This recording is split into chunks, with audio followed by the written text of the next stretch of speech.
Magpalit tayo ng ribbon ngayon guys sa ating sealing machine. Yan kasi yung ribbon niya, sira na. Dami ng yung mga itim-itim. Bali hindi na rin maganda ang pagka-sealing niyan pag marami ng itim-itim yung ribbon natin. So kailangan na talaga yung palitan. Bali dalawang ribbon yan guys na dapat natin palitan sa ating sealing machine. Hindi ko na pinapakita guys kung paano tinanggal at saka kung paano kinabit dahil ako lang kasi mag-isa. Yan yung ipapalit natin na ribbon. Yan na yung machine natin guys, no, kung makikita natin.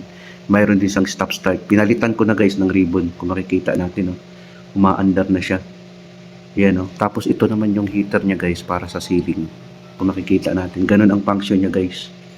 Yan naman yung sa control niya. Mayroon siyang heating, fan at saka control ng heater natin. Ganun ang function niya guys, kung makikita natin. Tumatakbo na yan, kung makikita natin, no. Yan namang conveyor niya, no. Kung makikita natin, tumatakbo din yung conveyor niya. Yan yung conveyor niya guys. Pag nagsisiling tayo, gumagana din yan. Kung makikita natin. No? Kung makikita natin guys, yan yung sa likod ng machine. Yan na yung gear niya guys. Para sa conveyor yan. Para tatakbo yung conveyor.